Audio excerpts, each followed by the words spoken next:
Welles behind the camera. A camera focused for this program on a fairly out-of-the-way and little-known corner of Europe, the land of the Basques. We've placed this camera directly on an international border. Over on that side is the ancient kingdom of Navarre, and there, where the low Pyrenees start ambling down to the sea, is France. It's still pretty heavily guarded up here, and for quite a time after the war in Spain, this border was closed, tight, a sort of miniature iron curtain. At least that was the theory. But in war or peace, old times are new to the people who actually live up here. This border has always been more of a theory than a fact. A theory of the French and Spanish governments, whose vigilant customs officers patrol it. No, the people who live here are neither French nor Spanish. They're Basques. And the rise and fall of other republics, other kingdoms, has never made them forget it, that they're Basques. And that Basques are what Basques are. Well, what is a Basque? All we know for sure is what a Basque is not. Besides not being French or Spanish, a Basque is not Mediterranean, Alpine, Magyar, Celtic, Germanic, Semitic, nor Scandinavian. He isn't even Aryan. Nobody knows who his ancestors were. According to him, Adam and Eve were pure Basque. And it's true that his position is something like the Red Indians in America. He's an aboriginal. Before the other Europeans came along. To this day, he speaks his own weird language, a tongue no expert has ever been able to trace.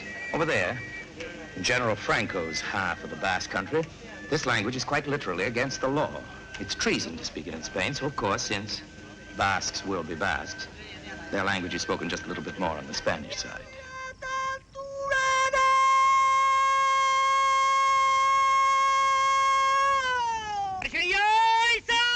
What we're hearing now isn't part of some Basque conversation. It isn't a war whoop. It's a sort of call, a signal sung from France to Spain. It has to do with pigeons. There they are.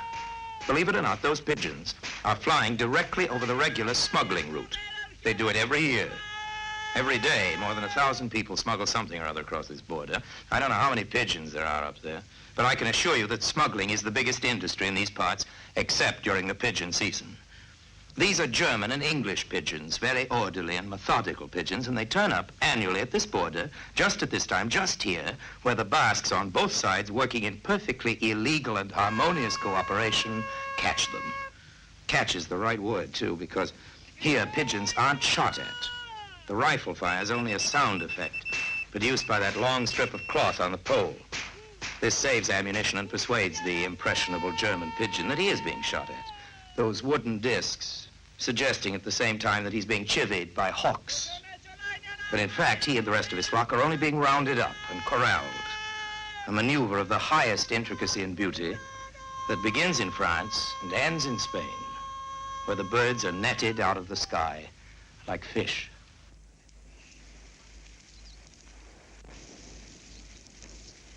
That's a Basque invention. So is whaling. Yes, the fantastic notion that the world's biggest creature could be hunted and harpooned from an open boat was actually dreamed up by the Basque sailors on this coast. Let's not forget the beret, either. Every Basque invents the beret all over again when he puts it on. There seems to be no end to the angles, no limit to the variations of individual tilt. Well, we brought our cameras up to this little Basque village high in the mountains where only Basque is spoken. Who should we run into but our friend here, who's just as much an American as a Basque. How many years did you live in America? 23 years. 23 years. What part of the United States? Colorado. Montrose, Colorado. Montrose, Colorado. You liked it there? Yes. You speak very good English. And now you speak Basque and French, too? What else? I used to speak better when I was over there. I'm forgetting now. You're forgetting. How long have you been here? 15 months. 15 months. You think you'd go back again? Yeah, I believe someday. Right. I hope. Well, there's, of course, an explanation for your speaking such good American. People don't realize, I think, that the Basques, who are great sheep herders, and you began as a sheep herder, isn't that right? Are in great demand all over the world, and in many countries there's special quotas for Basques, particularly in America. Now tell us, what do you miss over here that you had over there? I wasn't missing anything, but just in this country, that's all. And tell me, when you're here, what do you miss from Colorado? I miss everything I had over there.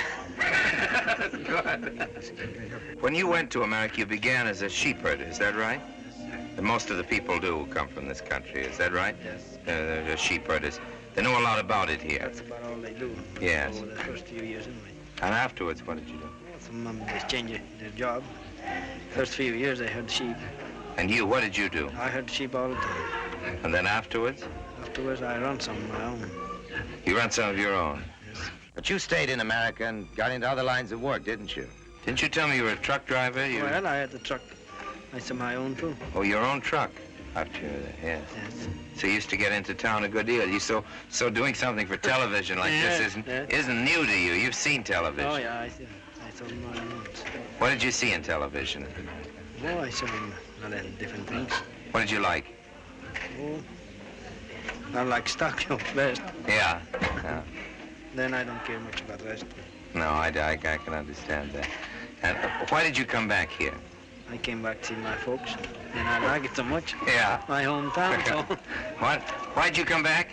see my folks, and then I liked my hometown so much, so I stopped here, and I stay here about a year now. No, 15 months here. Are you glad you came back? Yes. Well, it's nice country here, too, isn't it? Oh, it's beautiful country. Now, why have you been staying here this long? Because I got married. You got married? I did. You did? To a girl here? Yes. Well, we'd love to meet her, could we? Is she around here somewhere? She's here. Would you ask her to come here? No, it's not right. This is my wife. I'm very glad to meet you. Enchanté. Vous parlez français? Oui, monsieur. Oui. Et basque aussi? Can you speak Basque? I wish I could speak Basque. It's very difficult for us to learn it. It is. Did you just meet her now when you came back? No, Your wife? I know her before. You knew her before? Yes, I did. You mean all those years before you came? But I was here 2 years ago, so I know her and went back and came back 2 months ago. Maybe that's why you came back, is it? Yes, I did. Is it? Part of it. That's part of it. That's it. Part of What? it. Are you going to bring her to America if you go back again? Someday. Yeah. Ask her if she'd like to come to America. I'm not going to do anything about What? it. He said yes. She says yes? Terantu. That's yes in Basque? That's it. Is that what it means? All right. And tell me this. Of all the girls you met in America, it's funny you lived all those years and never got married in America. No, I didn't. Okay. I didn't have intention to get married then. Yeah? When I saw her, well, Yeah, it changed everything. Then I got ambitious. You got ambitious. Would she like to go to America because she'd like to be with you or because she's curious to see what it's like? Oh, she'd like to see the country too. Yeah, sure. But then you'll come back here and stay, won't you? Is she from the village here, from the town? Yeah, I did these houses. Yes. This house, right next to us? This house. Oh, it's very nice. That's where we live. Good for you, and so nice. Enchanté. Before another year, I'll be back probably over there. Good. You will? I think so. You be in Colorado? I'll be back in Colorado for another year. Well, good enough. Well, I hope. I might meet you over there. Good enough. Bye-bye. Here we are in the Wurtenbacher's garden, and this is Chris Wurtenbacher, and here's his mother, Lael, who, under the name of Lael Tucker, wrote Lament for Four Virgins, that great bestseller. What are you laughing about? That's your mother's book. And Festival, wasn't that the last, Lael? That was the last one. Right. Well, Chris. Yeah. You're practically a Basque, aren't you? Well, nearly. Nearly. How long have you been here in the Basque country? 7 years. 7 years. But you have been to school in America, haven't you, Yes. for a while, so you can tell the difference between a Basque school and, Yeah. and an American one. Which do you prefer? Going to school in France or in In back America. home? Why, because you learn more? No, it's easier. Yes, well, we do think, don't you agree, Lael, that there is a theory that education and, indeed, childhood should be associated with fun in America, which isn't shared in Europe. Here, frankly, I think they get a better education, Orson. In this tiny village? In this tiny village, they get the standard... Better French- than, now, Chris went to school, didn't he, a couple of years ago, or for a couple of years, in America? He went to school for 2 years in America, and he loved it, but I'm afraid the reason he loved it particularly was because it was so much easier. When we Yeah. came back here, he had to go back. And every child is required to meet certain standards before Which he goes are on much for higher grade to standards grade, than ours at home. Which are much higher in almost all fields In education. in education. Yes. That wasn't why we chose it for them, though. Not just to make them work hard. Not just to make them work hard. That's what we found after we got here. But when we chose it for them, we were really looking for the villages of our own childhood. Really, what is it you're gaining in this very far away little corner of the earth? A village is a village, and it doesn't make any difference what language it speaks. Well, of course it doesn't for a child. Not for a child unless you tell them so. Yes. And here in Seabour, and probably places at home, but here in Seabour where we've been able to live and to work ourselves, children walk out of their houses in the morning, kings of their kingdom, free of the streets. They come home when they're hungry or when they fall down. They know everybody in town. They have that sense of independence. And the Basques are independent people, too. Indeed they are. Here in Seabour, the children are living without mechanical aids to amusement. No, that's very important. Without mechanical aids to amusement. I think that I'm not going to make a speech against the machine age, but an aid to amusement, it seems to me to be at the center of a great part of the moral crisis that we're faced with all over the world now. I don't think we need aids to amusement. I think we have to amuse ourselves. And we are in trouble, bad trouble, I think, when all we have to do is turn a button and have somebody doing something for us on a screen or through a loudspeaker. And kids here don't have all of that. No, they don't. The boys go out with a plot in one pocket, a ball in one pocket, and a pocket of marbles. Yes, but of course, I know our friends are going to say they have a ball in their pocket in America or in England, and they have some marbles if they like to play that. But they don't have the softening of life by machinery, which is a danger, certainly, back home. Well, for one thing, no child here ever expects to go anywhere in a car. They expect to go on their own 2 feet. And it's right back to the days of my youth when a ride in a car is a treat. That's right. I still think we're going back, in a sense, to what we had and loved. I don't think we're looking for anything more than all the things we want, such as freedom, independence, discipline, good education, habits which will lead them into a good life, wherever you find it. I don't think it's a matter of countries. No, of course it isn't. Of course it isn't. But when we begin to speak about the differences of living in different places, we do tend to seem to be criticizing our various countries, our various ways of living. And if we appreciate the Basques, it doesn't depreciate what is often called the American way of life. I think if an English boy, for example, has a nice life for 2 or 3 years in Tuscany in Italy, he isn't betraying his English heritage. And he won't lose the progress that we're making at home. Yes, whatever that may be. In our home, it's technological. It's a constant movement toward easier living by means of the machine. But I don't think that progress and civilization go together particularly. I know that's a dangerous thing to say, but I happen to believe it. Dangerous, I mean that I'm likely to start an awful lot of discussion. I think that if you move forward, you are not likely to be very civilized in the process. And the most civilized countries are likely to be those where progress is not considered a very important preoccupation. And I think it's awful good for a kid, and awfully good for us, too, occasionally, to get away from those areas where moving somewhere and getting something done seems to be more important than living in a certain way and being a certain thing. What we need are intervals, all of us, in backwaters.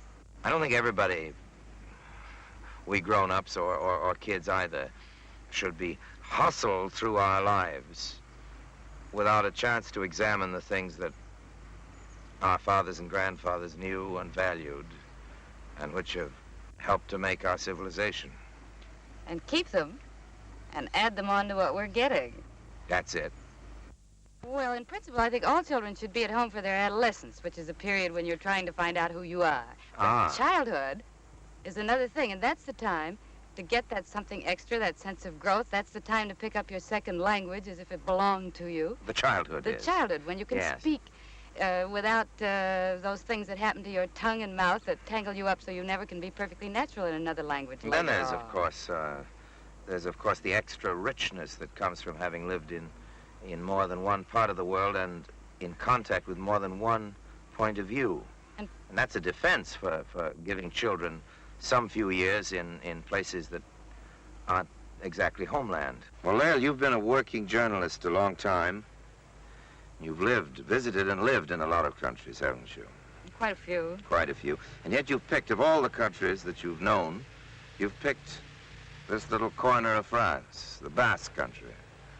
When did you make up your mind about that? Well, it was right after the liberation in France. I came down, took one look, and fell in love with it. I could understand that. I came down, took one look, and fell in love with it. But I think you're partly responsible, you and your family, because your feeling for this country is very contagious. I was only a few hours here, and I was beginning to feel very warmly indeed toward the Basques. And now I'm really very, very much an enthusiast. Not just to the country. It's a very beautiful country, of course, but it's the people that I think are so exceptional. I wonder why. I don't know that I can explain the Basque, which nobody can, but I think that quality of country comes from the people, because you get among these people, for one thing, just like the landscape, and perhaps that's why the landscape feels that way so much, you get a tremendous sense of tranquility. They're not worried about the future. They're not worried about the future. They live for today. It's not a question of living for today. They figure they've survived everything, will continue to survive. It's a kind of sense of dignity and of pride and of a business of being so close to each other that they have a sense of nothing being able to happen to them. They consider they've been occupied for, I don't know how many hundreds of years now. Well, they're really the Aboriginals, aren't they? They're the first, there's always been the talk about the mysterious Basque language. Where does it come from and all that? Because, of course, they do here in the Basque country and on the other side of the mountains. In the Spanish Basque country, they speak a language which has no roots in any known European language. Isn't that right? There are one or two odd theories which one scholar will present and another one disagree with. Yes. But the only convincing theory about the Basque language I ever heard were two. One was that it was a language of the Garden of Eden. This was Really? dogma for a while. And the other was... Maybe it is. That it was the language of the devil. So you can have your choice. Well, the Basques have certainly been here a long time. We know that they've been here longer than anybody else in Europe. Well, these people are proud of their past, and they're easy in the present, and they're not afraid of the future. Well, that's a beautiful phrase and a wonderful formula, Lael, and I agree with two-thirds of it, if you'll forgive me. I think that they certainly aren't afraid of the future, and I envy them for that, because I think most of us are. And easy in the present is something very few civilized people are. And forgive me, I don't think the Basques are totally civilized in the pure sense of that word, because civilization does imply city culture by definition, and these people don't have a city culture. And I don't see how you can say, and here's where I begin my argument, how you can say that they're proud of their past, because although they have the longest one in Europe, it's only a past in the sense that they've been here, not in the sense that they've done a lot. And you can only be proud of your past if, well, I don't know, if you've built a pyramid or have a library full of books to show for your past. Dignity can mean, of course, a lot of things. It can imply a certain pomposity or rigidity of behavior, at least. Certainly there's nothing about the dignity of the Basque that's rigid. But formal, perhaps. They're formal till they know you awfully well. I really think their dignity comes from self-possession. A true self-possession. A true self-possession. Yes. Every Basque owns himself. They give a piece to the world, very polite, very nice. They give a piece to the town. And a piece to their family. A lot to the family. Family is a very important part. Family's a tremendous thing. Yes. In the Basque country. It's the big unit, isn't it? More important even than the town. And yes. But of course, we're very near the Spanish border. And everybody knows that in Spain, the ladies, at least up until very recent moments in history, and even now to a good extent, are kept locked up at home a good deal. Not the Basque. Try and lock up a Basque lady. They were grand. During the war, during the occupation, during all periods of trouble, the women were superb. Yeah. Mademoiselle Maggie. Oh, I know her. She runs that little restaurant. That lovely little old maid up by the border. That's a little restaurant just by the Spanish border, and she's a marvelous old gal. And it's a pretty good restaurant, too. It's a good restaurant. During the war, the Germans knew it was a good restaurant, too, and they came to eat. In the meantime... In their great numbers. In their great... Lots of them. Yeah. And in the meantime, Mademoiselle Maggie was hiding aviators and refugees... In great numbers. In great numbers. In the cellar. To take them across, let them get across And the river. entertaining the Germans up above. I remember I saw the guest book of this restaurant. It was filled with the names of German... Herr Hauptmann, and all that and so all on. that. They'd all been scratched out by the old lady on the day of liberation, wasn't it? With great, very fierce day. strokes of the pencil. Took That's a right. pencil and... Well, she was very brave about that, and the ladies are brave, but I'd like to speak a word now, if I may, in behalf of the bravery of the Basque men. Here's a friend of mine called Gabriel Lamarck. Notice the steel teeth. His real ones were knocked out by the Germans. Here's his son, Jean-Pierre. Nice boy. When Jean-Pierre was this age, that's his photo, the Germans made him prisoner. Kept him for days, torturing him, telling him his father was dead. They tried everything. What they wanted, of course, was names and facts. Little Jean-Pierre knew the facts and the names, but he didn't give up so much as an initial. Basques don't talk. Oh, by the way, Monsieur Lamarck would like his boy to spend a year in some English or American home. Maybe a boy of the same age could come and stay with the Lamarcks. Nice people. Well, I think it's wonderful, Leo, for a Basque father, particularly for a Basque father, because these are very conservative people, Basques, to want his child to have the experience of living in another country with other sorts of people.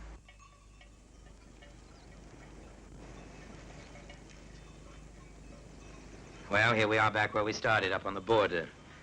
You know, it's not only the Basques. Nobody really likes an international border. The nations it divides always want to push the border back a bit in their favor, and I rather think the people it divides are just as soon do away with it altogether. Well, Pentecost is one day of the year when that actually happens. And here it is, happening. Yes, the fences and frontiers are really down, and people are free for this one day to move without passports, carrying what they want in any direction that pleases them.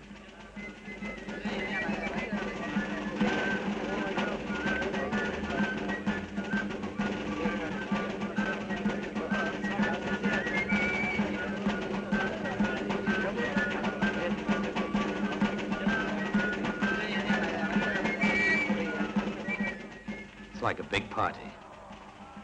I can't think of a better reason for celebrating.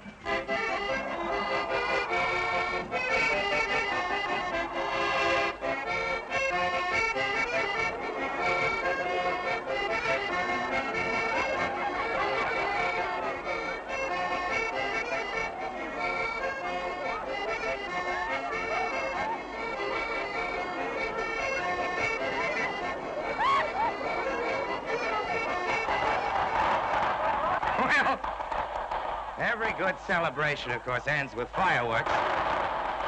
And here in the Basque Country, of course, they have a special kind of fireworks.